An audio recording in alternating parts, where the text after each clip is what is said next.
my system. That's understandable. Annamalai, I think, was saying that. That's okay. Why we here at all today, this morning? Sir, if you allow me, I just want to comment here. The Yeah, way we have planned this FDP, this particular section is to hear from the industry side how well yeah. you have successfully adopted the design thinking approaches. What was your initial failure and how you have reached to your what we can say success goals and all. Hmm. We had a lot of things going on for 2 days. Hmm. Laws has been shared with all of the Okay. processes about designing all. It is yet to be applied from our end. It's better to call somebody who has already done that. So that it will give us a sense of confidence that yes, we can go ahead with this kind of thing. Oh, So this okay. one our session is to hear from your side how we adopted techniques and what was your initial Hmm. failure and how you reached the final goal. That Okay. is what from my Beautiful. side. Yeah. If some other participant wish like to add to it, you feel free to comment. Yeah. Thank you, Dr. Manoj. All right. So, you're talking about how we have adopted design thinking in the industry, or experiences, or with success or failure adopting design thinking and so on. Let's try to contextualize this a bit. I understand most of you or all of you are professors or lecturers in the university, right? We'll try to adopt it to the context, right? I will bring that in. A little bit of a background myself also. So while Ramnath was introducing, I train the trainers, right? Now that is something that I've done, and in fact, the accreditation that he was talking about is in how you train the trainers. So maybe today in design thinking, they must have told you already. It is about designing the thinking itself, right? Now we can talk about how do we design the learning session itself, right? Today we can perhaps see how we can apply design thinking into how we are able to transfer knowledge in the best possible manner, right? You're all experts. You've been here, you've been doing this for a really long time. In fact, yesterday evening, just after dinner, I was my daughter is in the fourth standard, okay, 9-year-old. I was telling her, baby, I'm going to, tomorrow be talking to more than 100 expert teachers and lecturers who are teaching in college. Daddy, obviously they know better than you. What are you going to teach them? Right? So she was so clear. Obviously, they all know better than you. What are you going to teach them? No, baby, I think I'm going to talk to them about how they can probably teach others. Right? I said, okay, I'll tell you, just tell them this much and not to be hard on the students because they're trying their best.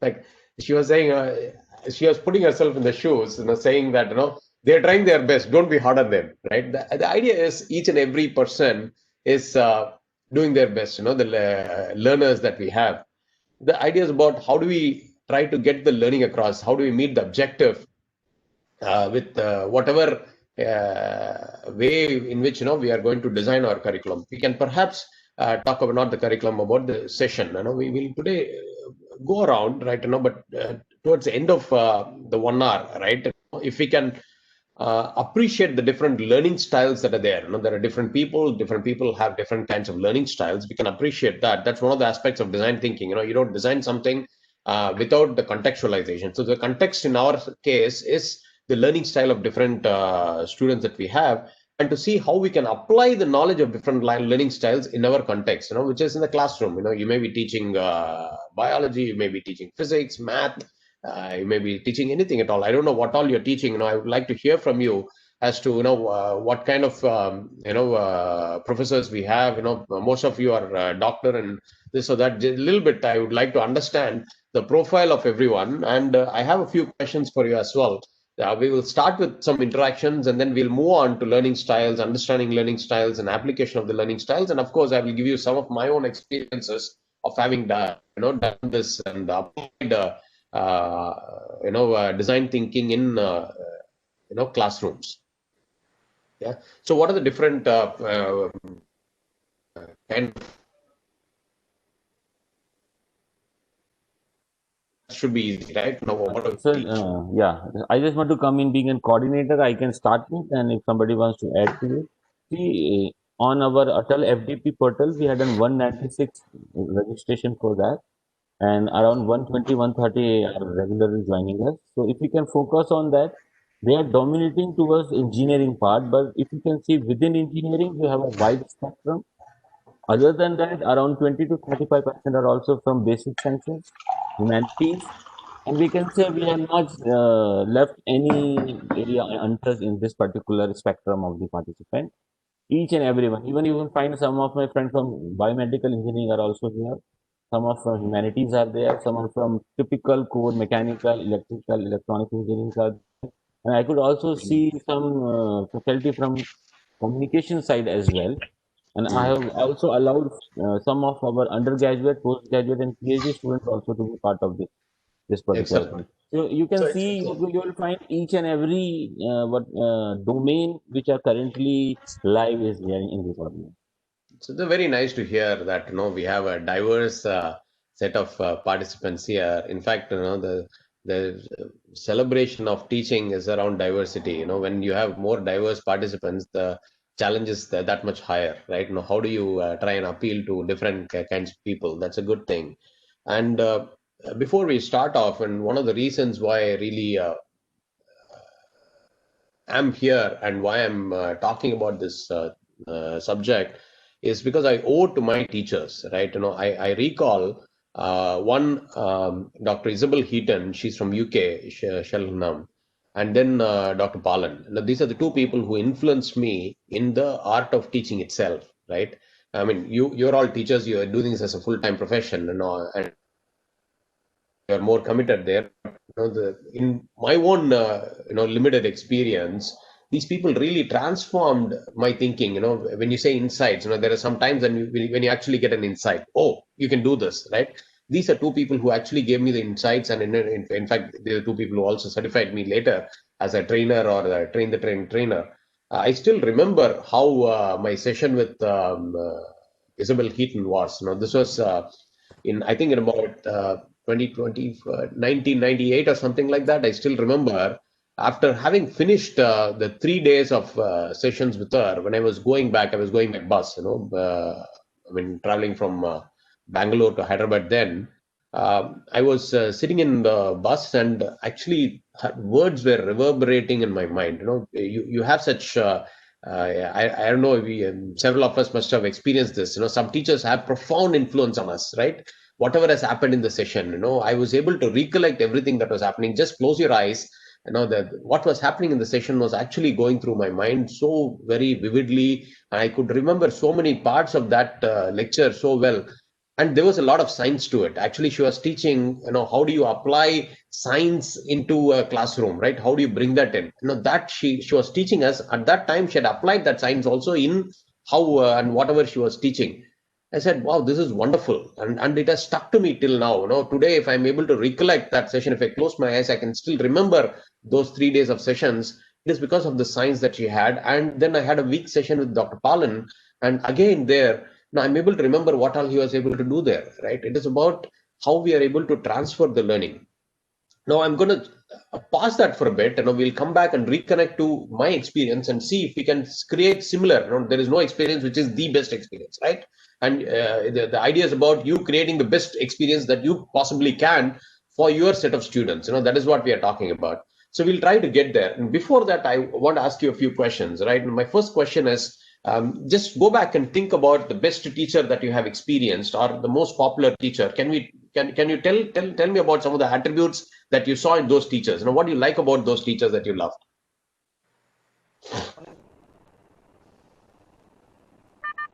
Yes, Mr. Manigandan. Sir, good morning, sir. Good morning, sir. Yeah, this is Madhav Kathe, sir, actually.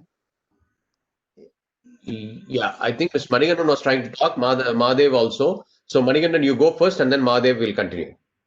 Yes, sir.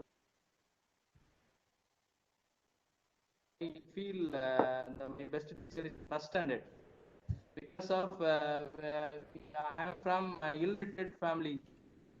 I am the first person to learn to school. Hmm.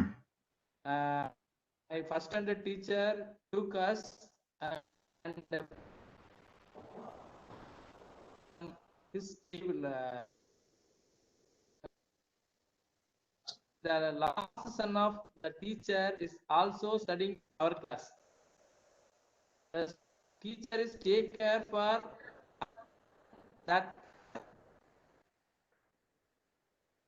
So what was it? Yeah, I think there is some audio issue coming, sir. If you can check your audio and come again, we could not hear you properly. Yeah, Manigandan, just if you can try to repeat, what is it that the teacher do? I did hear that, teacher's last son was also studying with you and she treated everybody equally. But what is it that she did that actually attracted you? Yeah, he put a personal care for the students, those who are studying from ill-rated family or poor family students.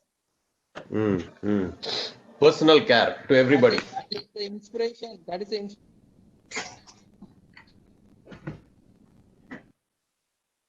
Okay, you felt the teacher cared for you personally, Manigandan. Yeah, thank you.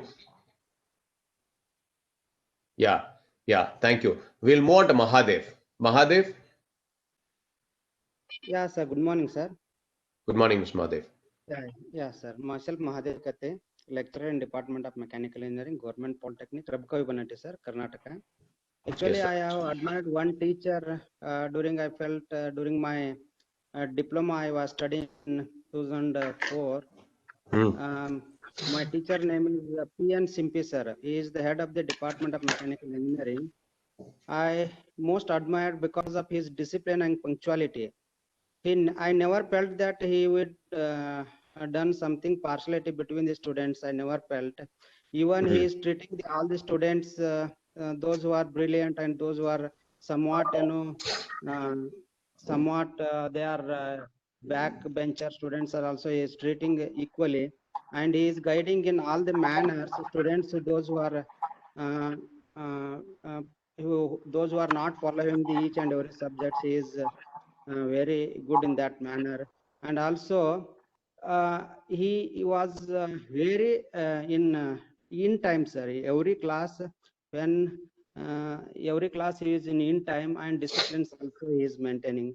That is Yeah. why I admire that teacher. Beautiful, Mr. Mahadev. You said a couple of things. One is the discipline, something that you emulate from the teacher, and of course, all of you must be emulating that. And he teaches. He is able to connect with everybody and guide everyone. Whether you are what considered to be a brilliant student or otherwise, he's able. Yes, He has something in it for him, for everybody in the class. Everybody is able to see actually, something in it from that. Yes, sir. actually, sir, I am from rural place.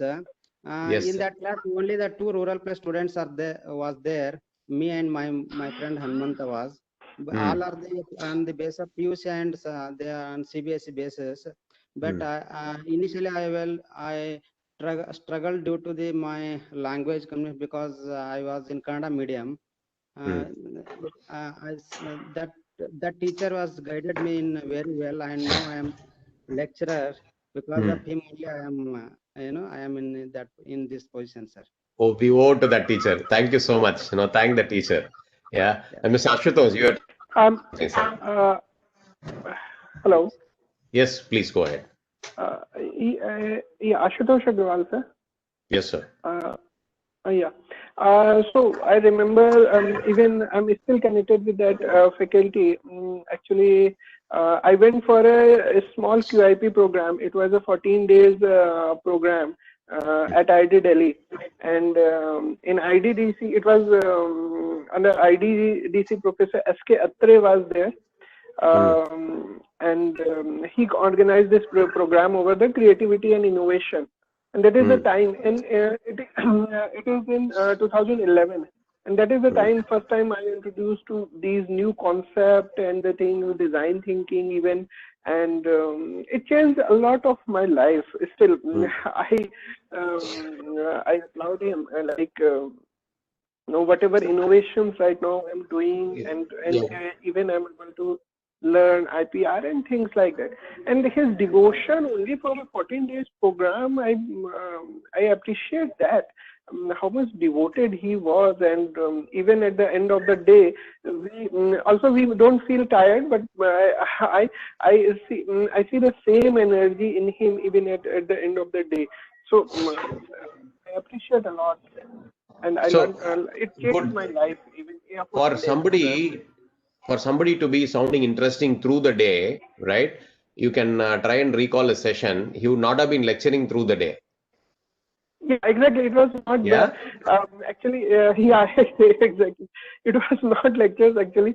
New techniques, and he also invited some of the renowned people also, and he planned some multiple of the exercises throughout the day, Beautiful. and Beautiful. we keep on doing. And after Beautiful. returning home, we feel little tired, like we have done a lot of work, but throughout the day, we never feel tired, feel like Yeah. we are tired. Some of the teachers pick up this ability just by their sheer experience, right? They have that experience and they've done it. They find the right sweet spot and they're able to become what they are.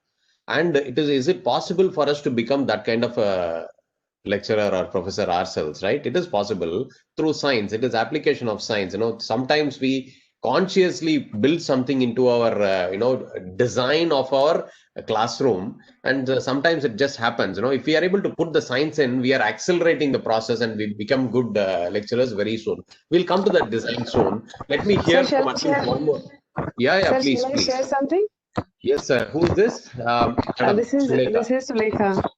Yes, Ms. Yeah, Sulekha. sir, I know a master. He is 82 years old, and his name is Raj Bhakre. And I've always seen him highly enthusiastic. Um, I would like to share this that even when he was a lecturer, as an honorary lecturer in a college, the principal of the college shared this with us. That when they started a management program, they told him, okay, I don't think that there are so quality students here who should be joining management program. We need to think about before we start it. That time, Mr. Raj Bakre told him, quality milti nahi hai, quality banani padti hai. Wow. And that changed his life. He also got Mr. Narayan Murthy to his campus. And he could not believe his eyes that he was having tea with him in the canteen. That was his influence.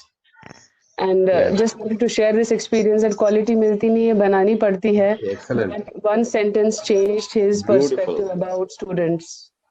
Beautiful, And Ms. and Sulekha. his students, and one of the students was present there, who was a janitor in the same college. And now he is the CEO of one of the largest firms, global firms. So Excellent. Thank you so that is much the for that, kind, Sulekha. that is the kind of success this master has achieved. Thank you so much for that. That is something that we are trying to learn here today, which is when there are students, right? There are multiple students. You sometimes brand somebody. This person is not good. It is probably because we don't understand how the person learns, right? There are different people who learn in different way. Some of you must be having children. Not all. If you have two children, not both the children are the same. If you are in a family and your sibling and yourself, you may not be learning the same way. All of us are different. It is the ability to appreciate that we are different, and as lecturers or professors or teachers, be able to design our course or design our session in such a way that it is able to appeal to them and they are attracted to the way we are teaching, right? Once you're able to do that, they pick up. There are so many examples in the world where the student would not have done well at all. Just because there is a good teacher who has come in, right? That teacher is able to influence. So I'm hearing a feedback. Is everyone getting that also? There's a feedback coming in. If somebody has two systems, if you can switch off, please. Yeah. Mr. Manotosh, you want to say something, sir? You're on mute, sir. I'm 63 years young kid, and I retired from ONGC as general manager, and I'm IIT Kharagpur graduate. And what happened is that after 5 years of my service in the field area, I realized suddenly that my engineering, especially mathematical oriented engineering, that actually disappeared. So I decided to do something, what to do. And then I met a person whose name is Dr. K. Iyer, one Tamilian. And this man is actually, he is self-learned person, all private examination, he passed all degree you can imagine, doing PhD. AMI, ITT, IC, IT, so all of many things. so long degree. Then I got to him and he was teaching to AMI student. I said I want to recover my mathematics related thing. Listening that I'm an IIT graduate, he threw me out. Then again I casually requested him and then I paid double fee. Then he took me in high speed mathematics. That man, he taught me around 8 to 10 months time all the engineering mathematics with high speed as well as the electronics and many other things and many engineering, and that actually changed my life. From that day onward, after that I entered the super high technology field, and that is content, because that mathematical background after 5 years of my graduation, he re-injected it, and that made me life. Every time I remember him, this man actually put me. And whereas my colleagues and my IIT friends also who are doing the similar job, they remain laggard because they did not get such a person. Yeah. Getting teacher also in my life later on, I remembering that I go on searching the best teacher. I got many, and what different fields. They are great, and they inspire. They themselves are great. And what is the beauty of that man? Case I was that come from an extremely poor family, could not go to the big colleges. Passion of learning, that was so huge in him. To read hours together, even that time he was 70. Wow. Hours and hours and hours. And that gave me inspiration to continue go on learning it. Another professor, my IIT Kharagpur professor, Dr. Swapan Majumdar, was structural engineering professor. Once while talking, that time he casually said that we go to that Saturday Sunday near Calcutta, so I should go to the Kharagpur, Calcutta. And means Saturday Sunday no study holiday. He said that he never takes holiday. If he takes holiday, he finally Monday morning he come to teach. Difficult for him.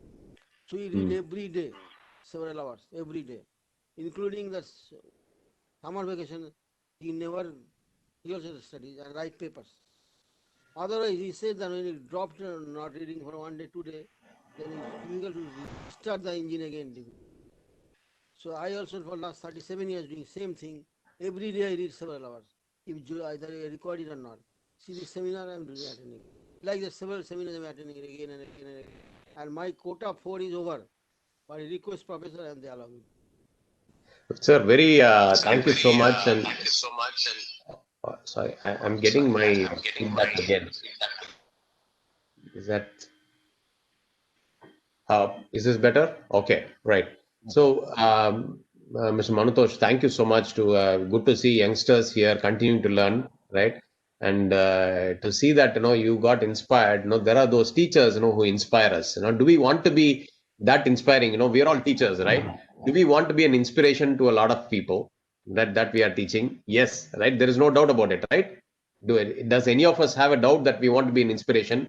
Does any of us have a doubt that we want to change the life of people? That is what people are mentioning here. My life transformed, my life changed. Today I am here because of that teacher. We are able to remember that teacher and say it is because of this teacher, the way the teacher handled me, the principles or the values that the teacher stood for, I am what I am. Right? This is what we are here to be, and we all agree the purpose that we are here for, and this is something that I'm asking you about, is to influence the learners that we are working with, to influence them and to see that they are impacted by our teaching. It is not about just ensuring that they're able to by heart whatever we have taught reproduce in the exams, and it's not about the exam. It is about impacting a life. How do we impact the life is the question. And we are all teaching adults, right? We're not teaching children, right? Children in the sense, school children. These people are adults. They've grown up. And we all know what is adult teaching called as. What is adult learning? What is it called as? Anybody? The science of adult learning?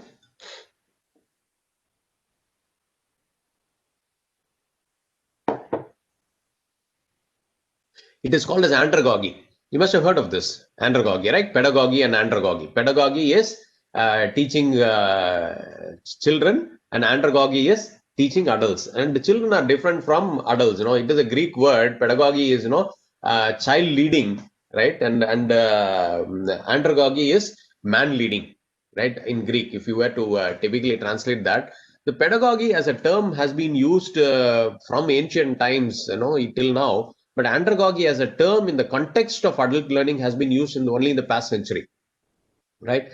And it has been proponed by Professor, I think it's Malcolm Knowles, right? He's the one who proponed the term andragogy, and he was going in to say why adult learners are different. Now that we are talking to these students, first thing that we need to understand and appreciate is, why are adults different? What are the things which are different in adults? One is the self-concept, right?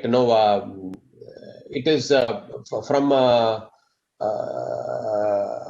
child. When you're a child, your self-concept is that you are dependent on others, right? The child believes that I am dependent. But when it is an adult says, I'm independent. I make my own way. So we'll need to recognize that. That is number one when it comes to adult learning. And second is adults have experience in the past, and it can become a resource for us when we are teaching, or it can become an impediment for us when we are teaching also. The experience that people carry, because of that, they say, no, I already know this is how it is. What you're teaching does not make sense. Or, I have this experience. Now I am able to see how it applies in the current context in which you're teaching. Second is the experience. First, we said, is the self-concept, and second is the experience. And third is the readiness to learn. The adults, they have the power to decide whether they are ready to learn or not. Unless and otherwise, they see meaning for what they're learning in their social context, into what they're doing. And if I'm working here in this company, if you're going to teach me something which I think I can go and apply and that can change my life, I'm not going to give enough interest in learning. All of us are here, teachers, right? Now we are sitting and listening here to this session. You will not be, interested in this session if you think that this is not going to help you, back in your jobs. Back when you're giving the lecture, if it is not going to be helpful to you, you're not going to like this at all. And then it is what is called as, orientation to learning. I wrote that somewhere, right? Where children, their orientation to learning is subject centric. When you're teaching them mathematics, let's say, they approach it as a mathematics subject, be it integration or differentiation. They just do the integration or differentiation. Go back to the days when you're a child, you are taught integration, differentiation, but did you know why you were doing that? How is it going to be applied? We never even asked that question, right? It was around the subject. We did that, right? But when it is an adult, and you need to know what is the problem that we are solving in the world with the learning, right? Unless and otherwise they understand the application of that learning, the adults are not going to learn at all, right? So that is an important thing that when we are trying to teach people. And finally, the motivation to learn is internal in adults, whereas in children, it can be coming from outside also. Parents want you to do that, teachers want you to do that. So these are the different aspects of adults and adult learning that we'll need to keep in mind. This is widely available. You just need to Google andragogy and you'll get various notes about andragogy, and you can see that this is how adults learn. One is appreciating how the adults are, and second, we were talking about learning styles. Let me go back. I don't know if Dr. Anbu is still there. He had a meeting, right? I need to acknowledge how he was able to apply his design thinking. And there is a concept that I talk about, and I've been talking about it in several forums, which is called as creating multiple fragrances in the same room, right? And Dr. Anbu said, you've been talking about this concept. I want you to apply your concept to different learning styles, sir. I've created this session for learning styles. I want you to apply here. Now, let me tell you what is the concept of creating multiple fragrances in the same room. So if you like jasmine as a fragrance, you're entering a room, right? And you sense the jasmine fragrance. Is that the best room?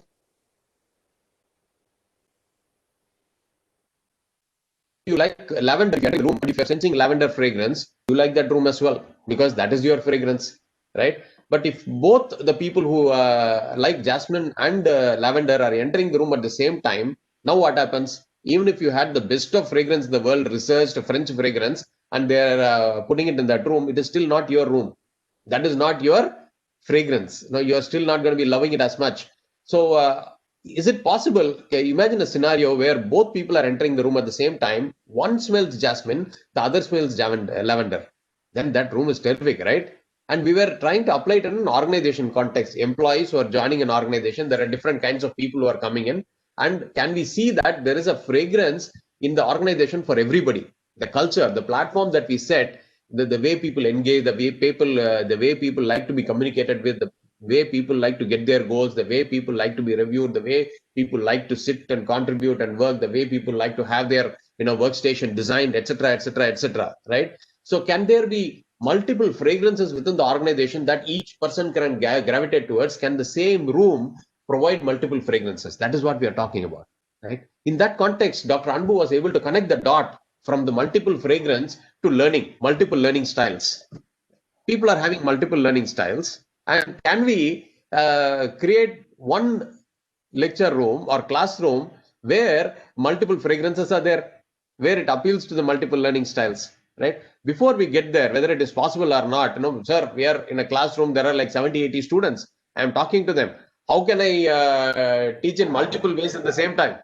Is it possible at all? Right? We'll get there. That can be a problem. Let us look at the different styles of learning that people have. Do we have any exposure on that? Different learning styles? What are different learning orientations? Different people have different orientation. Have you heard of this? Some model? Yes, some people learn mostly by audio.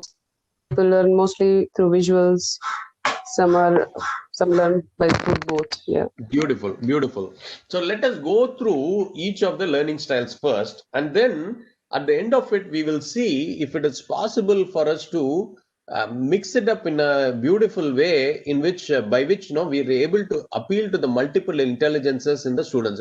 Howard Gardner is I don't know if you have come across Howard Gardner's. He came up with 7 intelligences initially, then it became 8 intelligences. So 7 intelligences, Howard Gardner, 7 intelligences, something that you can query as well. The first of the learning preferred mode of learning is visual, and most of the people tend to be visual. It is not that when you are visual only. You are predominantly visual. For instance, I'm a visual person. I'm predominantly visual. It's not that I am completely blind to auditory, right? What does visual mean? What do you do? You're trying to talk, Dr. Balachandar? No. All right. So, what is visual? What do you do in your classroom to see that you're able to appeal to visual? People who prefer visual cues for learning. What is it that we do? Any answers there? Sir, please repeat your question. Okay. There are different learning preferences. People with visual learning preference, right? What do you do in your classroom to appeal to people with visual learning preference? So we explain that particular thing with a video or with a schematic representation. Beautiful. So generally, this is what I follow when I teach the students. Like maybe I'm explaining a manufacturing of tablets. So I show the machine to the student, explain how that is going to work, the different parts of that. So I play a video for them and I explain that. So that they understand that in a real situation, how it is going to work in a pharmaceutical industry, like that. Beautiful, man. So for people with visual orientation, they like to see colors, right? It is typically graphs, right? And it can be mind maps, it can be anything, right? It can be video, right? Video is a visual medium, right? It has audio as well with that, but that's a visual video. And sometimes, you replace words with colors and images. Maybe Ramnath might have asked you to just put in pictures. I would do a PowerPoint presentation, sir. Yeah, PowerPoint presentation. It's a very simple visual medium, right? And sometimes you say, don't use words, just with the use of pictures, you represent what you want to become. You represent the idea of mechanics of fluid dynamics or so, just in pictures, without putting any words. That way you can appeal to people with visual orientation. And second is linguistic learning. What do you do with people with linguistic learning? Linguistic is simple, right? It is about talking, right? There are some people who can recite poems very well, right? And some cannot, right? And but all of us are judged against how well you are able to recite the poem in your language class or English poem class. Everybody has to recite. It is reading, writing, speaking. This is auditory. Here you replace the visuals with the words, and these are people who typically like to read up, and you give some material, handouts in class or before class. When you ask them to read before and come, it is better for the students with linguistic learning preferences, right?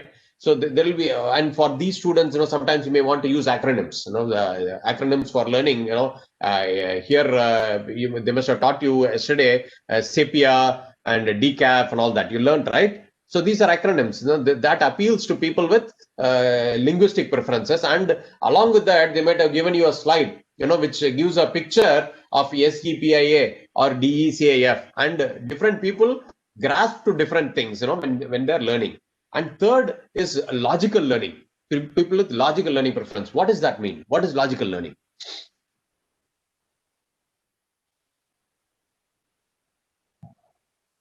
It may be anecdote. Yeah, it can be anecdotes. Any other thing? Logical, we all understand, sir. And no, I don't need to explain to you what is logical. What do you do for people with logical? You classify things, saying that, when you're trying to explain something, you classify into two different buckets or three different buckets. You try to split between these and then teach. The people with logical orientation are typically your engineers or scientists. They are logically oriented, right? Those are logical people, and they like to understand the concept behind anything that you're teaching, right? Unless and otherwise the concept is clear to them, you break down the concept, go down to the basics, and tell them this is how it separates, and this is how the whole thing fits in.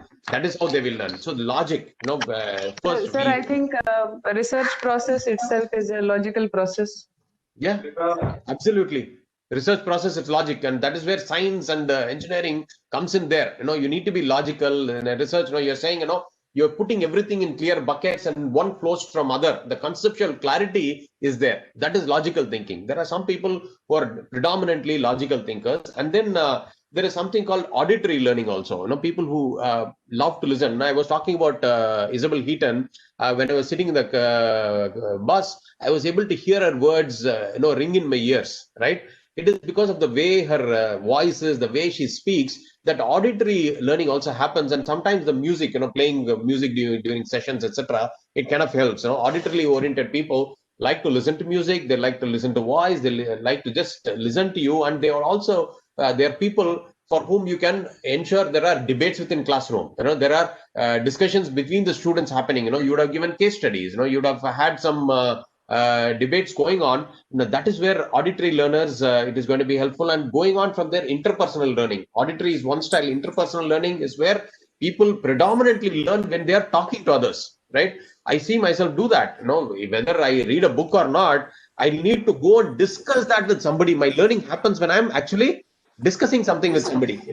In such cases, what do? We have in classroom, divide people into small groups each and say, you discuss between yourselves and come back and listen. That is where interpersonal learning happens, where the students are talking to each other. And there are some students, you will know, and this is called as intrapersonal learning, who prefer to learn when they're alone, right? So they sit alone, think about things, and that is when their learning actually happens for them. That eureka moment comes for them. Oh, I understood, right? They're putting a problem in their head. They've seen something, but it is by reflecting within that intrapersonal learning. Those people, they'd like to reflect within. So how do we do that? We give them some notepads with half filled or something like that. Ask them to fill it in, right? Half filled, slides, and say you think about it and write things. And for these people, they don't prefer too much of discussion with others while learning. And here primarily when you are giving some guide sheets which they can use for learning at their own pace, they learn best. This is the intrapersonal. And kinesthetic learning, very interesting, right? What is kinesthetic learning? This is what a lot of us talk about. It is experiencing, right? You learn when you, yes, learning by touch and yes, beautiful, through senses. Beautiful. Learning by touch, right? There was this when I was at HCL Technologies, I was training people on Oracle HRMS application. How boring can it be, right? It is a system. How do you use the system? There's a flow. There's a workflow happening there. Now you do this. After that, this will happen. After that, this will happen. After that, this will happen, and so on and so forth. Right? That is how you need.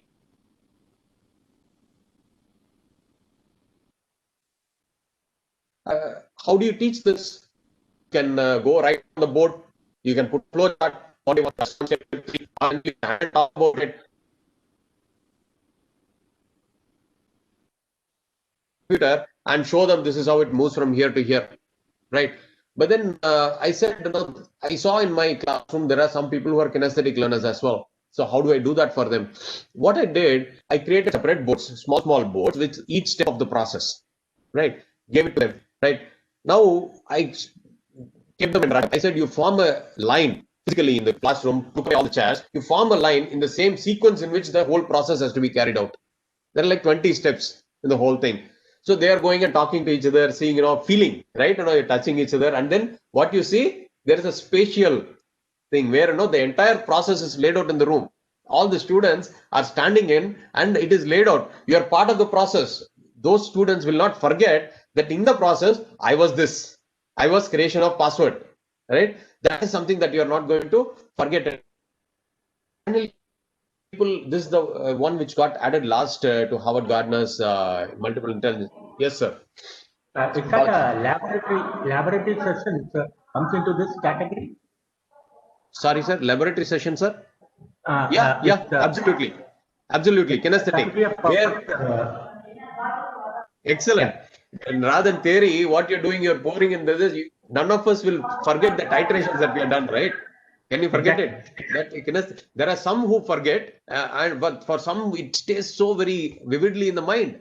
Because I tried this in the lab, I remember it. All those experiments in the chemistry laboratory, we cannot. When you say lab chemistry, is first thing. Bias towards one, be it physics or chemistry. We always remember that kinesthetic, it is important for us. It's not just in these subjects. You can give kinesthetics in even computer science is what I'm saying, right? You can give kinesthetics in mathematics. You can give kinesthetics in biology. Everywhere it is possible for us to bring in the kinesthetics. And finally, it is a naturalist learning people. People who like to learn when they're within nature, right? They are the people who like to be outside. That's what they call it as outbound learning sessions, right? They need to be outside with the nature or relate to the nature. You say the birds are doing like this, they must have taught you about birds, design from nature and all that, right?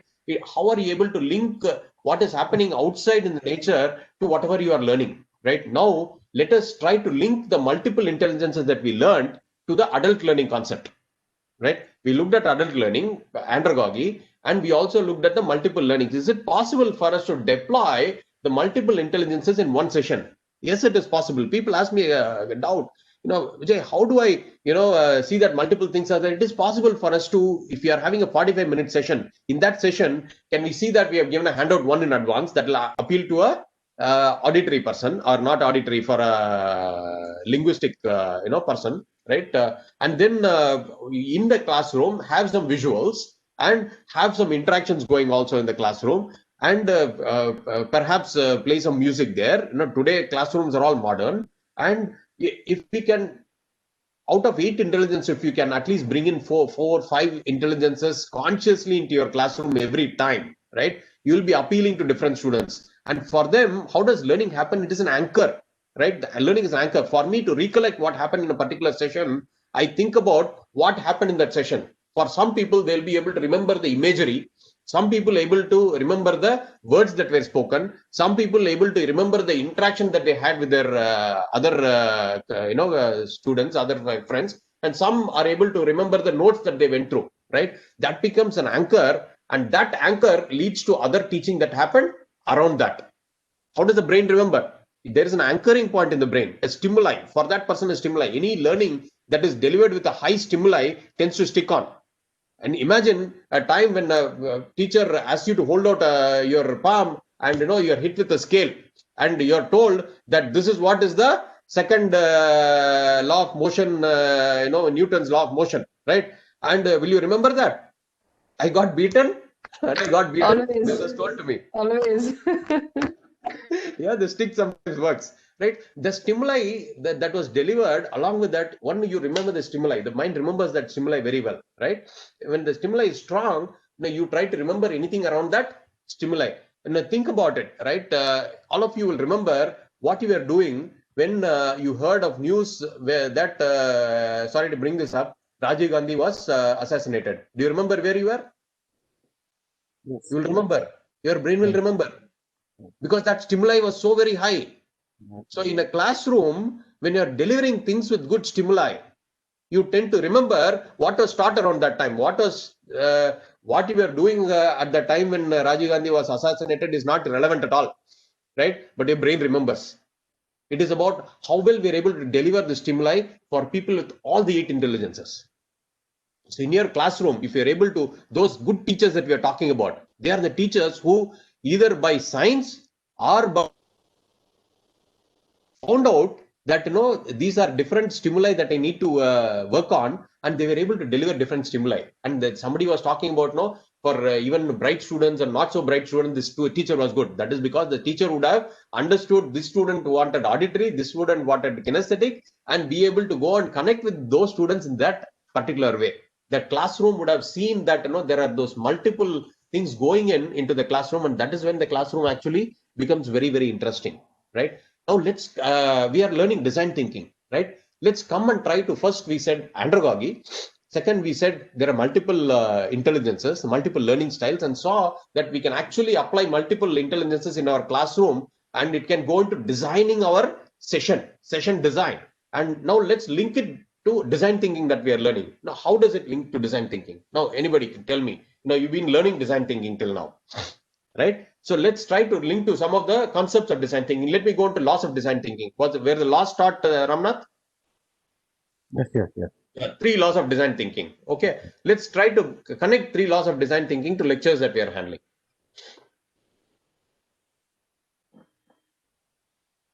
I ask someone to Less is more. Yeah. Less is more. So how do we apply less is more in our situation? We are teaching. We have to teach 100% of the subject. Do I teach just less? Since these students are adults, we should make them the concept wise, maybe inculcating the concept instead of telling in a running way as we were teaching for the kids. So mainly focusing on the important aspects and then asking them to connect to the lecture material, whatever we have given. Excellent, man. Beautiful. The way you said it. It is about breaking down the fundamental. Less is more. You don't need to teach 100% of it, right? You just need to trigger their thinking around a particular thing, and you need to see. I know. Let me also apply the 10-100,000 rule here, right?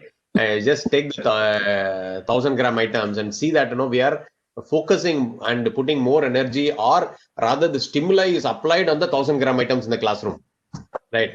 Now, where do I apply the stimuli? Strongly, it is on the 1,000 gram item. When I apply stimuli on the 1,000 gram item, others will all fall in place.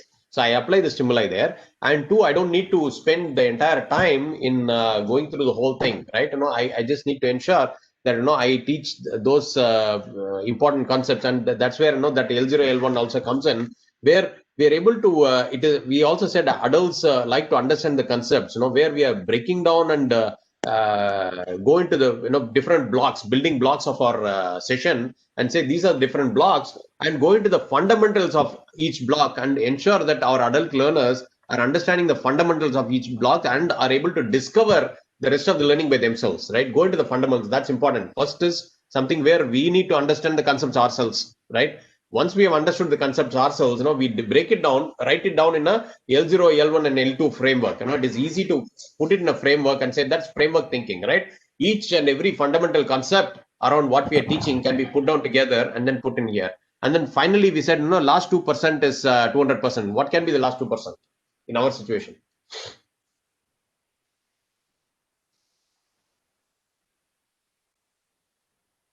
Vijay, in the meantime, one of the participants, Satnam Singh, has connected it very beautifully. He said, main thing is the dots, which we frequently speak in design thinking. So Satnam Singh, if you could come on audio, as well as we would love to hear and see you, could you kind of elaborate more on that?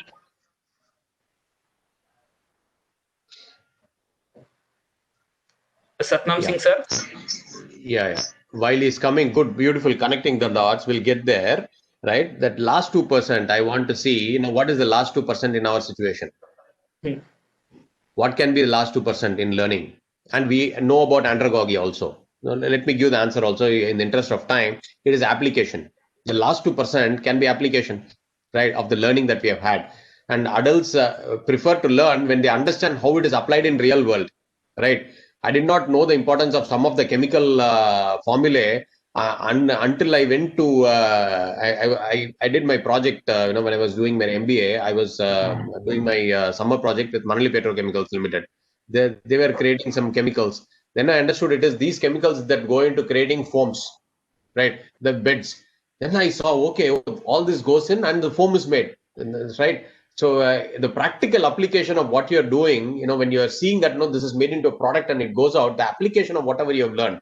Now, why do you need to burn at a certain temperature, and why is it fired like this, and so on and so forth. Once you understand that this is how it is applied, and finally the final product comes out, you know that you've learned, right? That application. The last 2%, unless and otherwise your adult learners understand and appreciate the application, that last 2% is not there. Once the application connect is there, 200% learning happens by itself, right? And connecting the dots, the ability to connect the dots between today, the multidisciplinary approach is always there. Earlier it was pure science. If you are physics, you were chemistry, math, whatever it was. Today, multidisciplinary is the norm. Wherever you are. If you look at me, I'm a lawyer, I'm an MBA, I'm a project manager, I'm a sales guy. There are multiple things that you have done. Are you connecting the multiple disciplines and are able to deliver? What Dr. Anbu did was connecting the dots. He said, Vijay, you are working on people and culture. In the culture context, I was talking about creation of multiple fragrances in the same room. He said, why don't you apply that in a learning context and talk to our lecturers?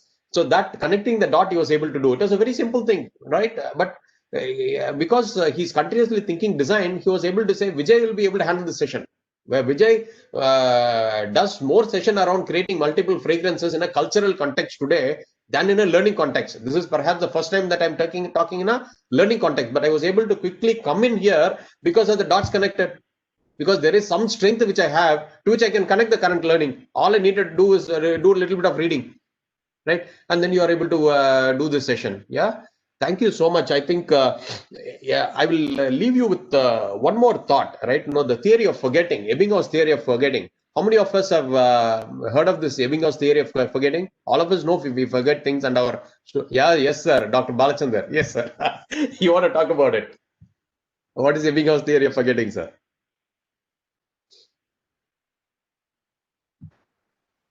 No, the major part in our life is to forget things.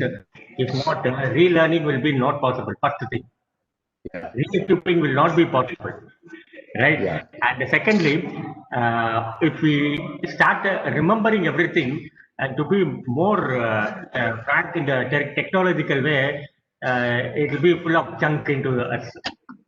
So memory is needed to some extent, and as equally. What you call what you lose somebody, or you literally want to forget something sometime also. So the basic concept behind forgetting is to relearn, which will literally improve everyone's life asset, either it is a student or a businessman or any part of your life. Yeah, that is perhaps what out, right? Shift left is not doing things in advance, and shift down is not getting your juniors to do. Shift out is not stop doing certain things, which means you shift out some memory is what you're saying. So I'm bringing it in a different context, sir, right? Memory, when we learn something or you're teaching something, as human beings, we tend to forget most of what we learned within the next 1 hour. We tend to forget like 20% of it. Within next 1 day, we forget another 40% of it. There is a curve, clear research has been done. So to ensure that our learners are retaining the 1,000-gram items well, we may want to reinforce the learning after 1 day, after a week, after another 14 days, after 28 days, and then it stays forever. So that before the curve actually starts going down, when it is starting to go down, again prep it up. When it's again going up, prep it up, so that instead of going down completely, you're able to keep the curve up and your learning is retained. So one of the secrets about teaching, most of you must be doing that, right? That is why you have homeworks. When you're taught something, you don't want them to forget it. That is why people are asked to do homework, and you do a weekly session as well.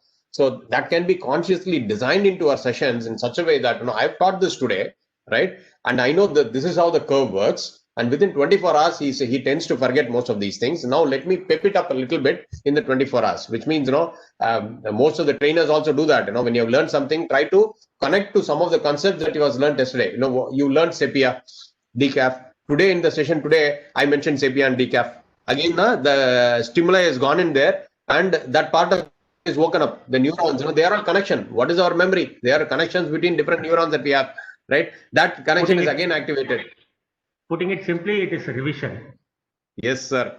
Classic revision, right? So that how do we scientifically, rather than just revising every day, also may prove counterproductive, right? When you're revising everything and you're not leaving enough space for rest of the stuff, the same thing you keep revising.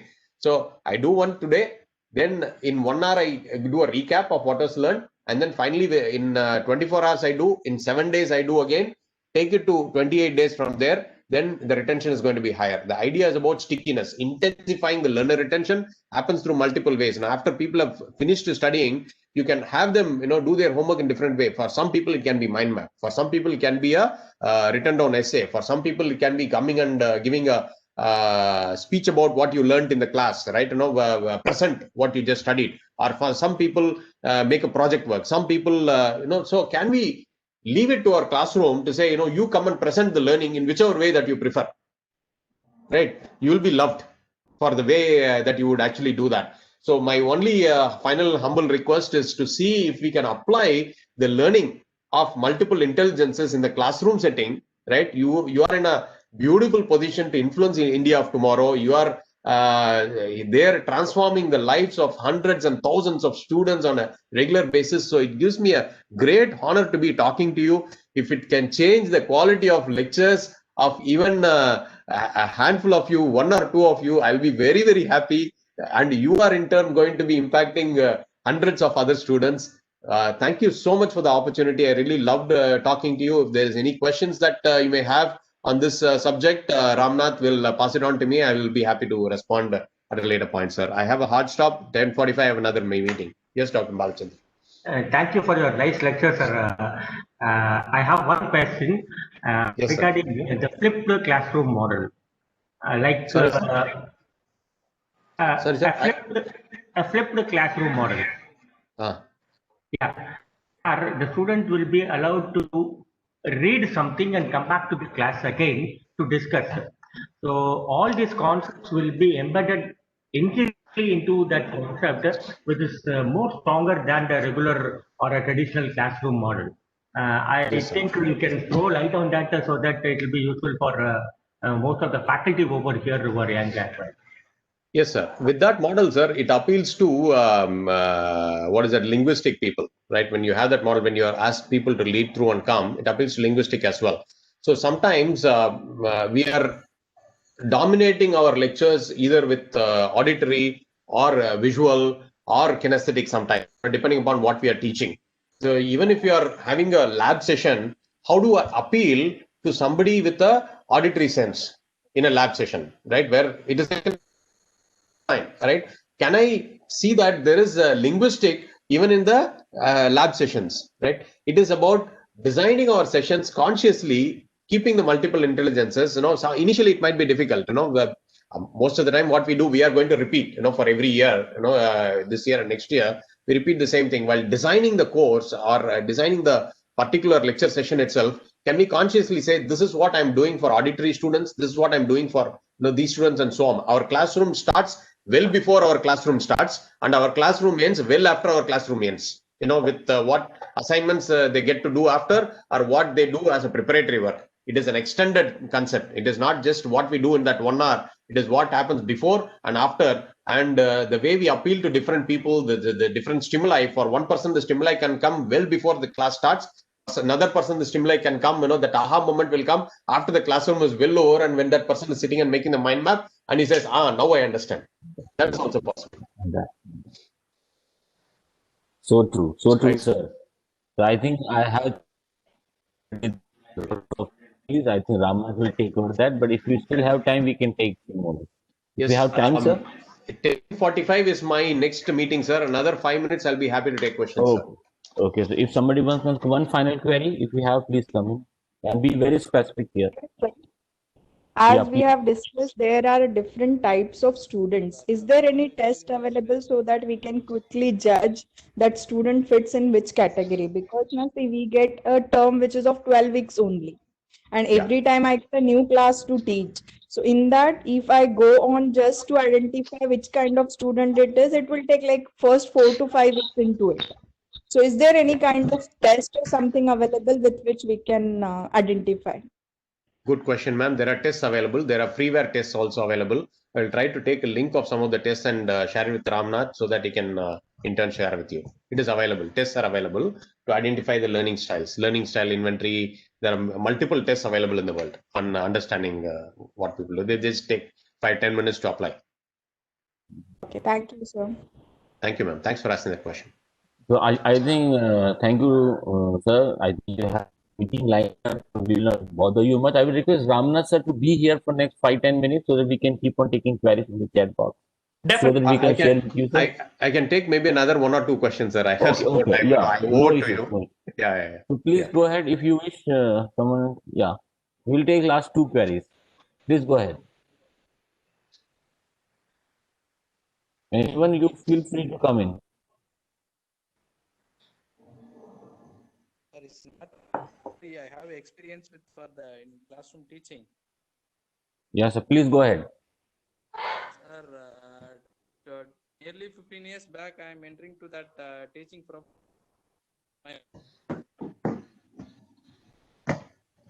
how to measure the learning of your student or participating any activity you were teaching. He asked. So we plan to give for exercise in our classroom. Just after the class over, the student a short note discussed in the class. Next day morning, the things we did, what things is also noted for the mistake. That is the exercise we followed. During it, I have scored for GATE examination in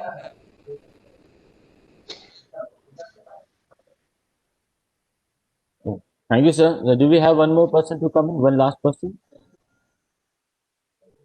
So I think, sir, we have a very experienced pool of faculty members. They have and they have a lot of experience to share. Though they are doing it unconsciously, but after hearing from you for last 1 hour, I could see many people are saying, yes, we used to do that. We are not aware of the thing what we are doing. Now you have actually categorized it and it has converted hopefully into an algorithm and all so that we can keep on following that. So it was a dot which we are just trying to start connecting it. It's wonderful to hear you, sir. And sir, I can say, Mr. Vijay Rangaraj, I was not expecting that kind of thing from an industry expert. You have just blew my mind. I was not even actually expecting. We used to see that once a teacher like this, or you are buying one, sir. And I will request Ramnaji to be here. And you can please join. Our next meeting is 10:42 already. We don't want you to be late for that. Thank you once again for joining Thank you, us. sir. Thank you so much for the opportunity. Thank you. Thank you, sir. And Ramnaji, a small request from my side. It is my miss. When you were about to share his credential with all of us, I started recording. And one of my friends told me only 5 minutes later. So if you can do it for us in a past, it will be too nice for us. We want all our participants to hear it. We are still recording it. If you can say something about our speaker who just left us, please go ahead and do that. Shall I do it now or shall I Yes, do sir, it? yes, sir. Yeah. You please do it now so that we can close it formally after that. In the meantime, as a participant, you are feel free to put your queries in the chat box. Mr. Ramnath will be going to forward it to some. Yeah, Definitely. Thanks, Dr. Manoj. It was our pleasure, School of Design Thinking's pleasure to introduce the industry speaker for today, Mr. Vijay Rangaraju. Speaking about his profile, Vijay has more than 25 years of corporate experience across various multinational corporations such as Polaris, TVS, HCL, Bharti Televentures, and India Cements. Vijay has also worked and added value to multiple domains that are pivotal in organizations functioning. He has a rich experience having worked across different industries and sectors such as manufacturing, telecom, information technology, and Vijay has also served them in different roles and functions like HR business partner, organization transformation, training, compensation, and shared services administration, amongst many others. Currently, Vijay serves as a Senior Vice President Human Resources with Intellect Design Arena Limited. Vijay is a master accredited trainer with SMR Malaysia, has handled several group process facilitation sessions for senior leadership development on specific attributes. Speaking about Vijay's academic profile, Vijay holds a law graduate degree and is also postgraduate. He has also done his post graduation in business management. Oh, thank you so much, Ramnaji, to just because so nice. I want that so much. I was interacting with my participants through chat box at that time, so I missed actually starting the recording. Now we have taken it. It's wonderful to have him here. Actually, this session has blew my mind. I could get my messages started with that. That is fantastic session. Some of my friends with whom I asked to join this, they have just said it's fantastic, and I think all of us agree with me that this session has blew our mind. And yes, I think we all can see that. And just participant, we will be meeting again at 11:30. A very wonderful session lined up. I think from where Ramnaji has just stopped in the last session yesterday, we are going to take from that. The title will remain same. It is a part 2 of that to identify the stakeholders in the academia. We'll go ahead with that. And I would also request, don't miss our last session. It is a session on life management, and you will going to love that session as well. It is a mandatory session by AICT to have in all the FTP program. So it is a mandatory session. Every one of you should be present there. Those who somehow could not join the initial session, you please punch your attendance for that particular session. Be there physically, and you are going to love that session as well. Regarding attendance, I will be putting it again in the chat box. Some of you have joined late, so I will be doing that. Just hold on with me. With this, Ramnaji, thank you also so much for joining in. We'll meet at 11:30 sharp. Thank you. I will be interacting with my participants through the Mr. chat box. Manoj, Dr. Manoj, Yeah. I had a question. Yeah, please go ahead. Yesterday morning, I just forgot to enter my attendance in the first session. No issue, How ma'am. can I make up for It it? is only 80% which you have to maintain. There is no issue on that. So you will manage that. Somehow, All right, thank you. We'll focus on learning. I am sure all of you are having a great time here. For attendance, 80% is not a big thing to achieve, but even if you fail somewhere, I am here for that. Thank you. Thank And you I so will, much. no issue, ma'am. I will be putting the attendance link once for those who somehow missed that in their chat box. I'm doing it and I'm here for next 10 minutes. Thank you. You can go ahead. The attendance link has been repasted in the chat box. Please go ahead and punch your attendance. And we will be meeting exactly at 11:25 or something so that we can start our session on time.